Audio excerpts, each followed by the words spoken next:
to Osiris, the first mummy.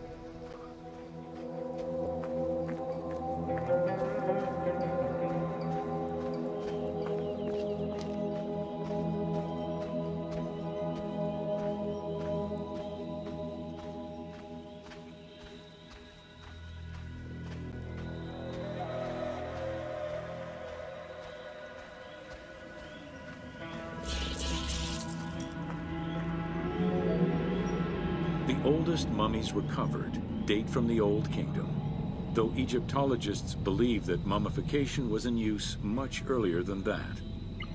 At first, the body was mummified through environmental desiccation, by leveraging the dryness of the environment and the heat of the climate. Early experimentations in mummification were conducted with the use of resin made from tree sap. Strips of linen were only used on some superficial parts of the epidermis of the hands or jaw.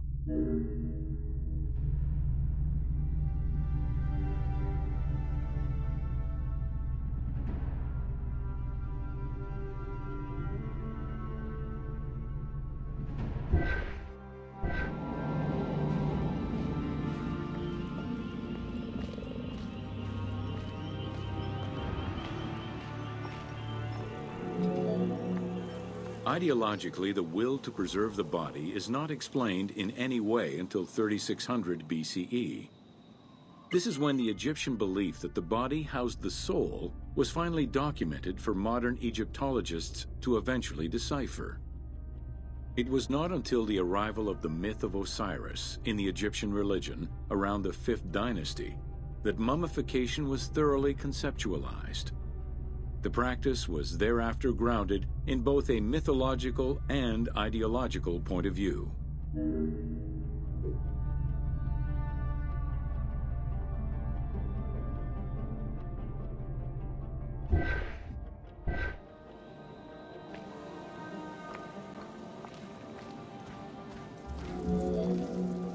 Osiris was mainly known as the god of the dead and the god of resurrection.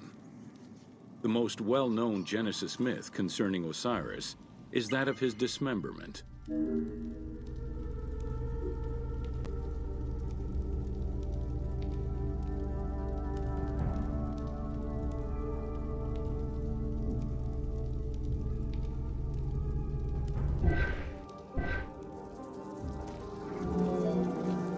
It is Plutarch who gives the most simplified and complete summary of the story. Within Egyptian mythology, Osiris represented the first king to rule Egypt. Jealous of his power, his brother Seth attempted to usurp his throne. After several unsuccessful attempts, Seth succeeded in killing his brother by dismembering him and scattering the pieces of his body all over Egypt. Isis, the great of magic, traveled all over Egypt in search of the pieces of her husband's body. After a long search, she recovered all the pieces save for his manhood, as it was eaten by a fish.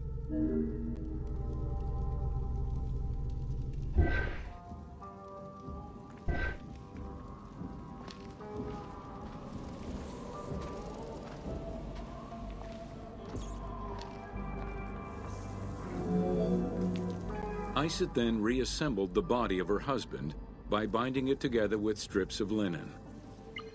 Aided by her sister Nephthys, another powerful magician, they gave Osiris the breath of life. This not only brought him back from the dead, but also allowed him to recover his virility long enough to impregnate Isis, thus ensuring his succession before, once more, dying. Thus Horus was born.